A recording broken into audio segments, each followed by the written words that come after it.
Bonjour à tous et à toutes, j'espère que vous allez bien. Aujourd'hui on s'intéresse au rôle des princes français durant la guerre de sécession américaine. Le 13 avril 1861, le Charleston Mercury annonce la chute de Fort Sumter en Caroline du Sud aux États-Unis. Le nord industriel et protectionniste, le sud esclavagiste et agricole vont alors se déchirer dans une guerre civile qui va durer 4 ans. Dans la France dirigée par Napoléon III, la nouvelle de cette sécession va autant profondément diviser le camp monarchiste que le passionné.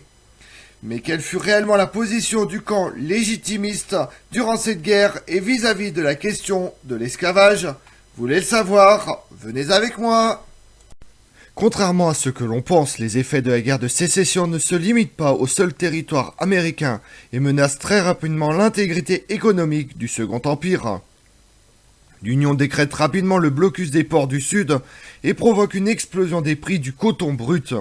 Le nord de la France, plus particulièrement l'Alsace, le Nord-Pas-de-Calais et la Normandie, furent durement affectés par cette pénurie qui menace de faire sombrer l'industrie textile de l'Empire. Si officiellement Napoléon III était neutre de ce conflit et loin d'être un partisan acharné de l'esclavagisme, il déclare cependant que les nègres de Caroline ne font pas oublier les ouvriers de Lyon à Roubaix. Il tente en vain de s'ériger en médiateur international, mais le Nord lui refuse toute ingérence diplomatique. Car en réalité, Washington connaissait les préférences de l'empereur des Français, comme de son entourage le comte de Walensky ou Eugène Rouet, qui rencontreront fréquemment les représentants de la Confédération à Paris et qui penchaient nettement en faveur du Sud. Le 13 avril 1861, le quotidien Charleston Mercury annonce la chute de Fort Sumter en Caroline du Sud, aux États-Unis. C'est l'acte déclencheur d'un conflit qui va durer 4 ans et qui va opposer violemment le nord industriel et protectionniste au sud esclavagiste et agricole. Paris prend la décision de rester neutre, tout en soutenant discrètement la Confédération, fracturant politiquement la famille Napoléon, afin de protéger ses intérêts au Mexique. Dans les salons feutrés de la capitale du Second Empire, le sujet divise autant qu'il passionne la bourgeoisie que l'aristocratie, dont certains grands noms vont s'engager d'un côté comme de l'autre. Pris par l'ennui d'un exil qui s'éternise, les princes de la maison d'Orléans décident de s'engager aux côtés des anti-esclavagistes, bientôt rejoints par des volontaires français bercés par les récits romantiques de la guerre d'indépendance et du mythe du marquis de Lafayette. La nouvelle du déclenchement de la guerre de sécession aux États-Unis entre le Nord abolitionniste et le Sud esclavagiste est accueillie avec inquiétude par l'empereur Napoléon III, proposant de mener une médiation entre les deux protagonistes du conflit, mais que s'empresse de refuser sèchement le président Abraham Lincoln, qui a compris que sous couvert de paix, le neveu de Napoléon Ier entend sécuriser un autre projet qui lui tient à cœur, celui de la création d'un vaste empire catholique en Amérique centrale. Sur les bureaux du dirigeant américain, des rapports qui détaillent les rencontres du comte de Walensky ou d'Eugène Rouet avec le représentant de la Confédération à Paris, John Tyndale. Non sans agacer Jérôme Napoléon, le cousin de l'empereur partisan de l'émancipation, qui fait face à un prince Murat qui rallie ce modèle de démocratie, cet échec. À Paris, on s'arrache déjà les journaux qui relatent les premières batailles remportées par la Confédération. Dans les salons particuliers, partisans du comte de Chambord et ceux du comte de Paris discutent de cette situation inédite qui passionne la France entière. Le souvenir de la guerre d'indépendance 1776 et celui du marquis de Lafayette étaient encore présents dans la mémoire des royalistes, mais également le massacre des planteurs de Saint-Domingue qui avait contraint un bon nombre d'entre eux à s'établir en Louisiane française. Dans leur grande majorité, en dépit de quelques voix dissonantes, les légitimistes affichent un soutien sans faille à ce Sud qui partageait certaines de leurs valeurs.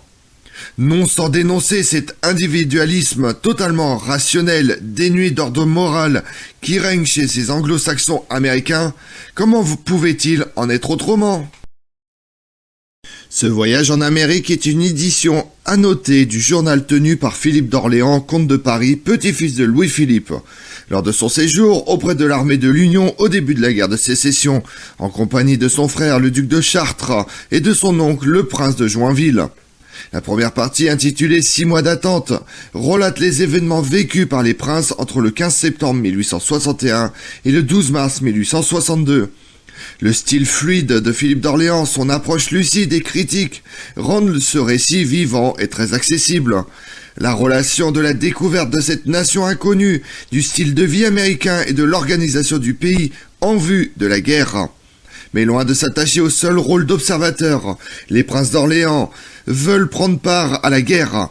En peu de temps, le prince de Joinville parvient à convaincre le secrétaire d'État de l'Union William Stewart et le président Abraham Lincoln du bien fondé de l'engagement du comte de Paris et du duc de Chartres dans les rangs de l'armée fédérale, tous deux enrôlés avec le grade de capitaine. Ils sont attachés à l'état-major du général George McClellan, alors commandant de l'armée du Potomac. Parfaitement au fait des rouages politiques américains, Philippe d'Orléans analyse les rivalités qui règnent au sein du commandement de l'armée de l'Union. Le Parti démocrate du Nord a ici un rôle majeur. Dès que l'Union a été menacée, il s'est jeté dans la guerre avec ardeur. Celui qui a défendu le plus énergiquement l'autorité de M. Lincoln et qui a fourni plus des 3/4 des officiers de l'armée. Le général McClellan a toujours été un démocrate. Aussi est-il déjà suspect aux républicains. Son parti pris en faveur du chef de l'armée du Potomac est alors évident, et lorsque ce dernier est nommé commandant en chef de l'armée fédérale, le comte de Paris est persuadé que l'offensive qu'il organisera sera décisive. Mais l'offensive ne vient pas, et le duc de Chartres commence pour sa part à douter. Dans la deuxième partie de l'ouvrage intitulé Campagne de l'armée du Potomac en Virginie, 12 mars 1er juillet 1862, le comte de Paris s'insurge tout d'abord contre la destitution du général McClellan, qu'il juge comme étant le fruit d'une intrigue politique, et s'étonne du pouvoir d'Abraham Lincoln, qui peut, quand il le veut, nommer ou destituer n'importe lequel de ses généraux. Ce pouvoir, inscrit dans la Constitution, lui paraît déplorable pour le fonctionnement et l'organisation des armées. Puis la lente avancée de cette armée en direction de la capitale confédérée, Richmond, est narrée en détail et l'on sent poindre dans ces lignes une réelle exaspération. Je souffre de voir une campagne où il est si important d'agir vite, menée à pas de tortue. Alors qu'à la fin de la campagne, juillet 1862, se solde par un échec pour l'armée de McClellan, les membres de la famille d'Orléans rembarquent à destination de l'Europe, et le comte de Paris met un point final au récit de ce voyage en Amérique, non sans avoir pris part activement à la bataille des 7 jours. Pour l'état-major de l'Union, l'arrivée de 2 héritiers au trône est plus un embarrassement qu'une joie. Pas question de les mettre au front. Promus au grade de capitaine, on les affecte auprès du général George McClellan, commandant en chef de l'armée du Potomac, et Joinville obtient un poste d'observateur civil. Les Orléans se passionnent pour cette guerre, participent vaillamment à quelques combats au cours de l'année 1862, avant d'être rattrapés par la politique. Napoléon III vient de lancer son aventure mexicaine qui va bientôt placer Habsbourg sur un trône fragile et éphémère. Mexico se retrouve subitement au centre de cette guerre où le Sud et le Nord placent chacun leur pion. Richmond, la capitale de la Confédération, soutient l'empereur Maximilien Ier. Washington, les troupes rebelles du président Benito Juárez, qui sera le vainqueur de cette joute au destin tragique pour le frère de François-Joseph de Habsbourg. La position des princes de France devient délicate.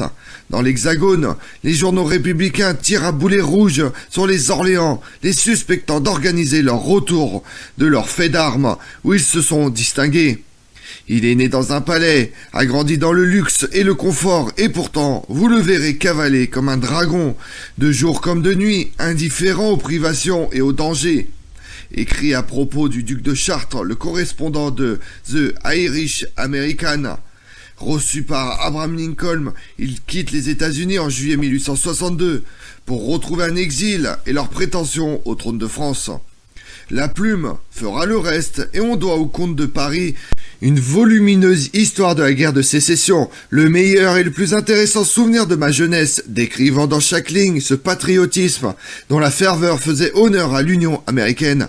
Parallèlement à l'arrivée des Orléans aux États-Unis, c'est un autre prince qui pose les pieds dans ce pays où Napoléon Ier, aigle aux ailes brisées, avait rêvé de s'exiler. Il existait bien une branche américaine de la maison impériale, dont un de ses membres sera le fondateur du FBI. Mais le prince Jérôme Napoléon est bien décidé à se faire un avis personnel dans cette Amérique, où il est invité partout. On se presse pour lui serrer la main. Il visite le champ de bataille de Bull Run, accueilli même au son de la Marseillaise, cocarde tricolore arborée dans les rues. Et s'il a peu de considération pour Lincoln, il prédit la victoire de l'Union après avoir visité l'état-major du Sud. À Paris, on ne l'écoutera pas, et sous pression d'Eugénie de Montijo, Napoléon III se lancera dans une folle aventure. En quittant l'Amérique et les champs de bataille, les princes d'Orléans laissent derrière eux d'autres princes français. Autres prétendants au trône, le comte de Chambord, Henri d'Artois, n'est foncièrement pas favorable au maintien de l'esclavage. Mais ses pensées et analyses de l'époque trahissent pourtant un attachement à la future politique de colonisation et de mission évangélique de la France. Parmi les grands noms de l'aristocratie française qui rejoignent la Confédération, on trouve le prince Camille Armand de Polignac, 29 ans, affecté au commandement du général Pierre-Gustave Toutant de Beauregard. À leur côté, des régiments de French-born américains, ils parlent anglais et français avec un accent d'autrefois. Le sang de cette Louisiane vendue en 1803 par Napoléon Ier coule encore dans leurs veines. Sur ces 54 000 créoles français, on estime aujourd'hui que 26 000 d'entre eux s'engagent dans le conflit, avec 70% sous l'uniforme confédéré, 30% sous celui des nordistes, comme les gardes de Lafayette du colonel Philippe Régis Denis de Carenden de Trobriand, ce mouvement vigoureusement offensif comme l'écrira le comte de Paris, ou les zouaves du colonel Lionel d'Épineuil, parfois avec conviction, parfois contraints de s'engager dans l'état où ils résidaient.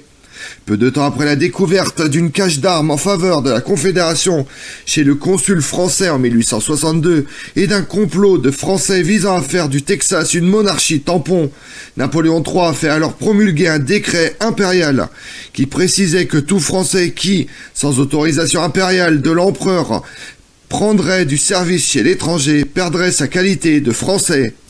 Le décret fut peu suivi jusqu'au moment de sa promulgation.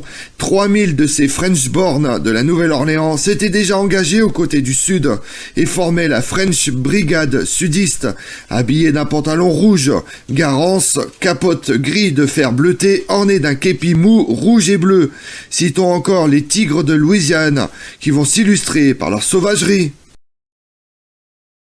Officier de la Confédération portant fièrement l'étoile et barre de la Confédération, Camille de Polignac participe à la bataille de Shiloh et au siège de Corinthe, dont il sort avec le grade de brigadier général. On lui confie rapidement le commandement d'une autre brigade d'infanterie venue du Texas, avec laquelle il s'illustre avec son régiment surnommé affectueusement le prince Pauletka. Ces soldats n'arrivent pas à prononcer son nom de famille, à moins que cela ne soit à cause de son affreux caractère de putois. À la bataille de Mansfield, le 8 avril 1864, aux côtés du général Robert E. Lee, surnommé le Lafayette du Sud, Camille de Polignac, fut nommé major général le 14 juin suivant.